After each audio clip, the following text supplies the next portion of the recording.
کشمیر کے دورے کو لے کر بی جے پی لیڈروں اور کارکنوں میں کافی جوش و خروش دیکھنے کو مل رہا ہے۔ 7 مارچ کو وزیراعظم مودی کے دورے کے لیے تمام تیاریاں مکمل کی جا رہی ہیں اور وزیراعظم ایک ریلی سے خطاب کرنے کے ساتھ ساتھ وفد سے بھی ملاقات کریں گے۔ وزیراعظم کشمیر میں مختلف ترقیاتی اسکیموں کا افتتاح کریں گے اور صحیح بنیاد رکھیں گے۔ بی جے پی جموں کشمیر کے ترجمان الطاف ٹھاکر کا کہنا ہے کہ کشمیری عوام وزیراعظم نریندر مودی کا بے صبری سے انتظار کر رہے ہیں۔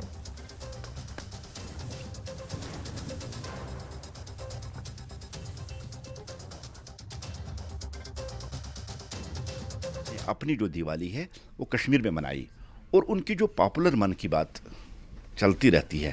اس من کی بات میں مجھے نہیں لگتا ہے کوئی ایسا ایپیسوڈ ہو جہاں اس نے کشمیریوں کی بات کی ہے۔ کبھی انہوں نے نادرو کی بات کی، کبھی انہوں نے ہینڈ ورک جو اس کی بات کی، کبھی سنو کرکٹ کی بات کی، اور خود انہوں نے جموں کشمیر خاص کر کشمیر کے ٹورزم کی پروموشن کے لیے، چاہے ٹولپ گارڈن ہو، چاہے گلمرگ ہو یا کوئی ہو، اس کی پروموشن ہمیشہ کی ہے۔ اس بات سے ظاہر ہوتا ہے کہ نریندر مودی جی کے دل میں کشمیریوں کے لیے بہت زیادہ احترام، پیار، محبت اور ریسپیکٹ ہے،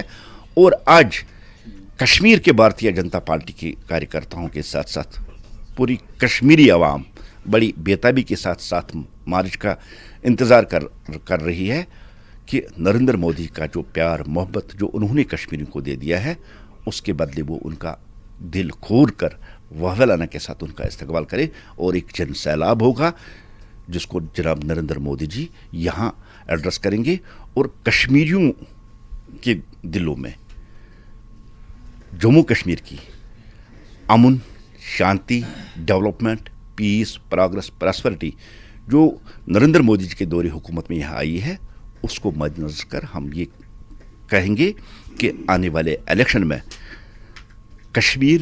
جناب نریندر مودی جی کی جولی میں یہاں کمل کھلا کے دے گا، اور یہ ایک ہسٹری ہوگی۔ جس طرح سے لوگوں کا رجحان اور لوگوں کا جو ایک ولولہ آج دیکھنے کو ملا ہے، مجھے لگتا ہے کہ 7